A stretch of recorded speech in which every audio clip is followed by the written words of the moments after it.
The Bike Thief.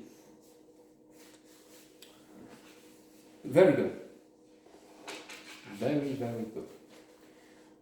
Based somehow loosely on Ladri di Biciclette, Vittorio De Sica, an iconic film, one of the best 5 or 10, maybe in fact. You ask different cineast publications, of course, and they give you a different view, perspective. There will be some movies which are better at the very top, and in some cases it was this at number 1, Vladimir. This is not one of the best 10 movies ever made, The Bike Thief, but it comes close. I'm joking. It's excellent. And wow, what an actor in the leading role, Alex Secrano. I must confess my mea culpa, my shortcoming. I had not heard about him before,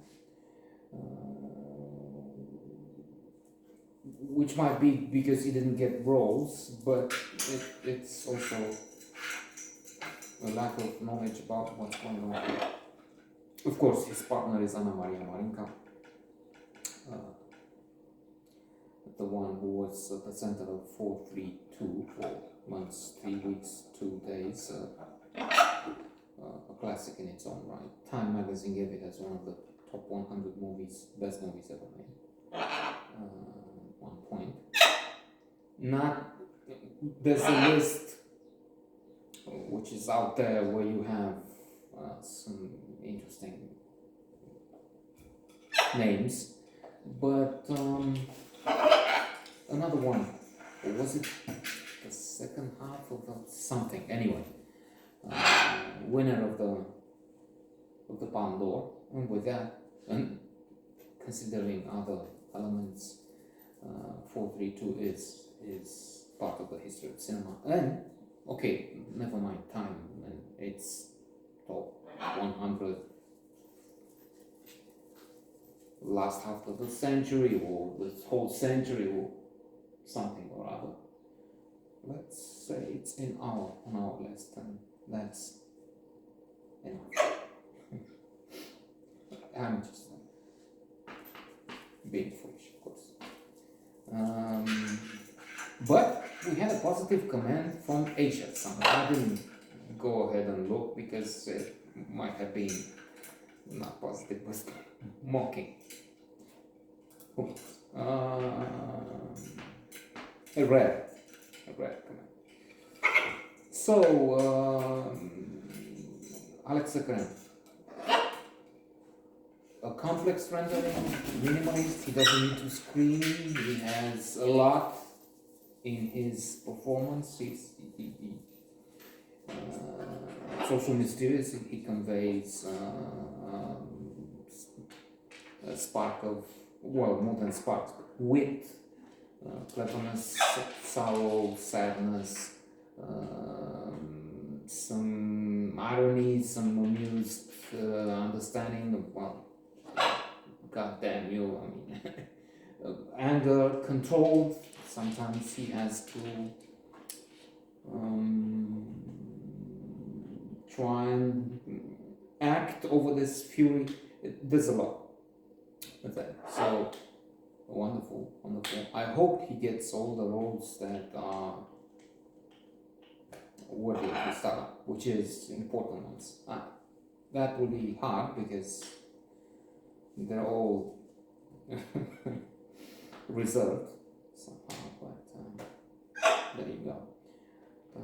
So he's the writer, he lives in the UK, he gets a bike and apartment from Yusuf, an entrepreneur who's doing things in the grey area or the dark zone, not really doing it with paying taxes and all. And he's using a bike. He has a wife, a child. The wife is she's cleaning around the place. That's what that's emigres. Did I say that? Emigres in the UK. UK not being very friendly. Look at what they did with Ukrainians. They welcome around Europe in places like here, Poland is not much less. But in the UK, they wanted them to do 1,000 crazy things. Mean. But let's not get into that now. Ukraine. We have the colors there on the boy. Oh boy. Crazy boy. And the bike gets stolen. And with that, it all collapses. Like in the Ladridi Biciclette. So, what to do? Maybe insure. Police. The police station, somebody counterintuitively from the minority. It's not, I don't know, it's not mean, and it's also, it's a question of how I interpret it and how the writer does. He's not happy. The side question, what does your wife do? So, ID, okay. What do you, what the fuck? It's about the stolen bike, not investigating me and my past history in high school. But suspicion, there's anyway. Yusuf, he's going, what about insurance? You know, the wife is worried what happens if, well, it depends on how. Anyway, in conclusion, if something happens, if it is an accident, no bike, no flat, nothing. Because without the bike you can't work, you can't pay, so I'm sorry, I have responsibilities in my life. What to do in this calamity? One has to steal another bike. But then that's also really dangerous. Just like in the Ladridi Biciclette, on which this is, as I said, based. Wonderful actors, and a very good film.